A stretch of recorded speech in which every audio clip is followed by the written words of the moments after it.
자, 우리가 이렇게 웹 퍼블리싱 속에 많이 나오죠, 여러분 친구들. 보면 HTML과 CSS 그리고 자바스크립트를 활용한 웹사이트 개발 교육이 이제 들어가는 거예요. 보시게 되면 우리가 보통 저 같은 경우는 성인만도 수업을 해요. 왜냐면 저희는 이제 에듀인 소프트는 지역사회를 위한 이런 스타트업이고 초, 중, 고, 고등학생을 위한 코딩 교육을 진행을 합니다. 자, 보시면 우리가 HTML이라고 나오는 건 뭐냐면 하이퍼 텍스트 마크업 랭귀지예요. 이거의 역할은 뭐냐면 우리가 웹사이트를 만들 때 어떠한 문서를 그냥 이렇게 A4 용지가 있으면 그 문서를 가지고 우리가 어떠한 제품을 만들고 싶잖아요. 그럼 A4 용지만 가지면 안 돼. 왜? 거기에 색감이 들어가야 돼요. 그러면 그 색상을 웹사이트에서 꾸며주는 게 CSS라고 하는 거예요. 그렇죠? HTML과 CSS 그리고 자바스크립트와 jQuery를 활용한 웹사이트 개발은 다양해요. 우리가 플라스크 프레임워크를 사용한다든지 아니면 우리 웹사이트를 기반으로 하여 우리가 앱 개발 접수가 있어요. 그리고 파이썬으로 앱을 개발하는 플라스크도 있는데 우리가 예를 들어서 웹사이트를 만들기 위해서 가장 중요한 언어들이 너무나도 많아요. 그렇죠? 그래서 우리 친구들 그리고 우리 여기 계시는 성인분들도 누구든지 이런 교육을 이제 할 수 있으니까 저희가 이런 커리큘럼을 앞으로 제공을 할 거고요. 그리고 지금 진짜 저기 앉아 계신 이제 분도 항상 많이 저한테 강의를 많이 들어보셨잖아요. 근데 보면 특별히 이런 말을 하더라고요. 내가 정말 코딩을 배우고 싶은데 아무것도 몰라. 그러면 힘들죠. 그래서 저희가 이제 어떠한 커리큘럼을 가지고 목표를 짜는 거예요. 그렇죠? 우리가 그런 커리큘럼을 가지고 목표를 짠다. 그래서 우리가 이러한 방식으로 진행을 하는 것이 바로 수업이라고 생각하시면 되겠어요. 그러면 이제 실습을 한번 해볼게요.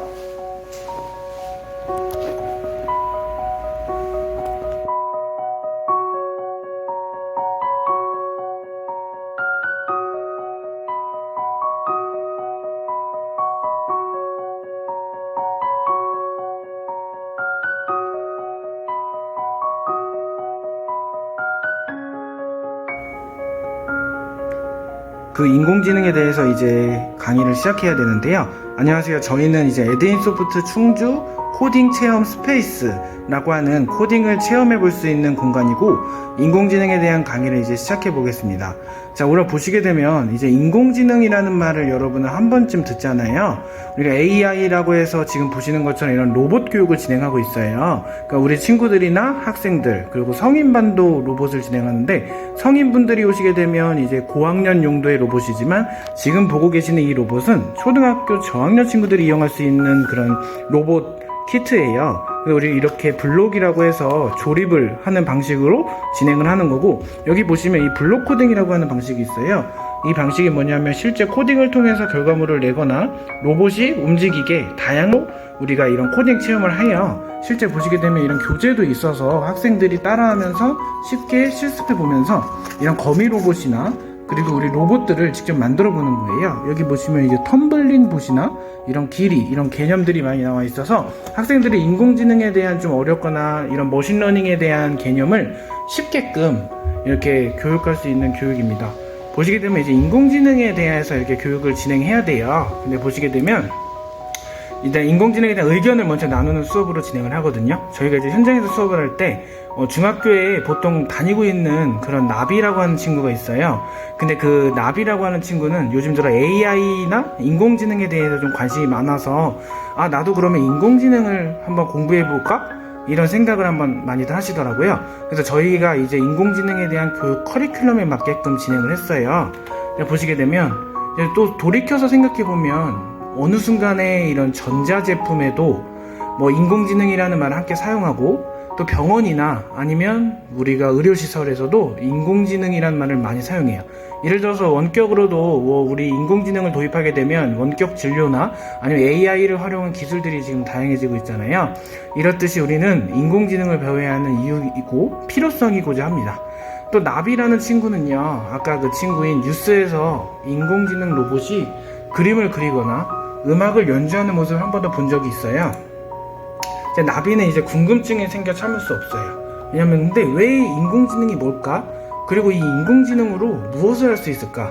이제 한번 저희가 한번 이제 보는 거죠. 자, 인공지능 기술을 활용해서 우리가 미디어 아트 작품을 제작할 수는 없는지 이제 미디어 아트에 대한 개념을 한번 알아보는 거예요. 자, 인공지능이 뭘까요? 여러분이 생각하는 인공지능은 자, 컴퓨터가 인간처럼 생각하고 학습하고 판단하여 무엇보다 중요한 개념이 스스로 행동하도록 만드는 거예요.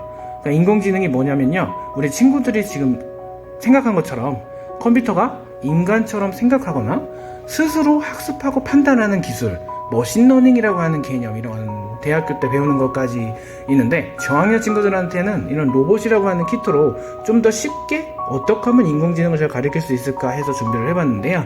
일단 인공지능에 대해서는 인간의 뇌나 지능을 가진 컴퓨터나 그것을 실현하기 위해서 이제 저희가 만든 시스템이나 이런 기술이라고 합니다. 그래서 글자나 말의 의미나 인식, 학습, 머신러닝, 얼굴 표정을 인지하는 이런 인식들이 다 인간만이 할 수 있다고 생각했던 기능을 이제는 컴퓨터가 수행하게 하는 거라고 생각을 하는데요. 흔히 말하는 인공지능에게 기계학습이란 이런 개념이 있어요. 인공지능이 더욱 발달하기 위해서 필요한 요소는, 일단 학습이 이루어지지 못한 인공지능은 인공지능으로서의 역할을 제대로 해낼 수가 없고요. 그리고 보시게 되면 아까 선생님이 말씀했던 딥러닝과 머신러닝에 대한 개념이나, 또는 이 머신러닝이라고 하는 거는 사람이 컴퓨터에 직접 지시하지 않거나 아니면 데이터를 통해서 스스로 학습을 해서 해결하는 거고요. 우리 머신러닝과 딥러닝에 대한 개념이 있어요. 우리가 인공지능 하면 흔히 파이썬이라고 생각이 드시잖아요. 파이썬 같은 경우는 뭐냐면 우리가 빅데이터 처리나 아니면 데이터 분석 쪽에 많이 써요. 선형 허거 방식이나 아니면 사람이 직접 지시를 안 해도 데이터를 통해서 스스로 학습하는 거고요. 딥러닝 같은 경우는 기본적으로 보시면 일단 머신러닝의 한 종류예요. 이게 둘 다 차이가 있어. 뭐냐면 인공지능을 구성하기 위해서 인공신경망을 기반으로 우리가 컴퓨터에게 그런 사고방식을 가르치는 방법을 딥러닝이라고 해요. 그래서 보시게 되면, 자, 인공지능은 그럼 어떤 분야에 활용이 될까요? 자, 한번 이렇게 지금 앉아 계신 모든 별로 보면 인공지능이 어떻게 활용되고 있는지 적어보는 건데요. 일단 인공지능은 교육 분야, 의료나 경제나 금융, 시사, 문화, 예술, 이렇게 다양한 분야로 활용이 돼요. 정말 우리 생활 속에 인공지능이 정말 다양한데, 보시게 되면, 그러면 이제 저희가 이제 수업을 준비할 때요, 현장에서 이러한 PPT의 내용을 준비를 하게 되는데, 일단 이렇게 학생들 보고 직접 그려보라고 해요. 그래야 학생들이 하나하나 논리력이라든가 창의력이 좀 생기거든요. 제 수업의 방식은 1:1 질의응답이 중요하고요. 일단은 미래의 나는 과연 어떠한 직업을 가져야 할지, 우선 나에 대한 진로나 직업에 대한 거 적는 거고, 그리고 인공지능이 가져야 할 윤리적인 면은 어떤 걸지도 생각해보고 적는 방법을 하고 있어요. 자, 이제 2차시인데요. 저희가 수업을 준비할 때 미디어 아트에 대한 개념부터 인공지능과 예술의 융합에 대해서 이제 개념을 알아볼 거예요. 보시게 되면, 자, 인공지능과 사람이 합작하면 어떤 일이 생길까라는 궁금증, 또 인공지능이 미래의 예술에는 어떠한 영향을 미칠까라는 궁금증인데, 여기서는 뭐냐면요, 미디어 아트라고 하는 개념이 또 떠요. 그 기술이. 왜냐면 이제 미래에는 인공지능이 뭔가 사람의 영역까지 차지 않나? 감성적인 게 좀 중요한데 그런 것까지 챙길 수, 성격이나 이런 것까지 할 수 있을까? 라는 궁금증이 생기는데, 일단 미디어 아트에 대해 설명을 드릴게요. 우리가 4만 년 전에 그려진 동물 벽화나 뭔가 이런 미디어 아트에 이르기까지는 인류는 엄청 많은 이런 자아 표출이나 사회의 소통을 시도해 왔는데, 자, 이렇게 인공지능의 예술 작품을 감상해 보면 인간과 인공지능이 합작한 탄뎀이라고 하는 게 있어요. 탄뎀이 뭐냐면 관객이 터치스크린 위에 보이시는 것처럼 그림을 그리면 입력된 데이터를 바탕으로 뭔가 인공지능이 표현한 새로운 게 오버랩되어서 작품이 완성되는 방식을 말하거든요. 그래서 지금 이제 여기 보시는 것처럼 이제 이런 하싯 아그라왈이라고 하는 이런 인공지능의 합작이 나와요. 그래서 보시게 되면 아시겠지만 여기 인공지능은 사람과 이제 서로 상호작용하면서 함께 그림을 완성해 나간 작품이다 라고 해서 탄뎀이라고 하는데, 여기 보시게 되면 또 다른 예술 작품이에요. 브레멘 음악대, 그리고 여기 보시는 것처럼 브레멘 소리를 음악으로 만들어요. 소음을 음악으로 만들어서 이런 활동하는 범위에서 텐서플로우나 마젠타 같은 거를 하려면 일단은 인공지능 저학년 친구들은 가장 머신러닝의 개념을 이해하기 쉬운 게 이 로봇으로, 이 블록이라는 키트로 저희가 수업을 진행합니다. 그래서 미디어 아트라고 하는 게 쭉 나와요. 근데 이제 마지막으로 저희가 이런 오리엔테이션에서 미디어 아트에 대한 개념을 잠깐 설명드리고 이제 좀 마칠게요. 자, 그리고 보면 미디어 아트는 우리가 대중매체라고 해요. 그러니까 뭐냐면 현대 커뮤니케이션이라는 수단 있잖아요. 사진, 영화, 컴퓨터 뭐 이런 미술에 적용시킨 예술이 미디어 아트고, 우리가 여러 가지 매체를 혼합하거나 시각에 의존해온 기존 미술 영역의 한계를 극복하는 거예요.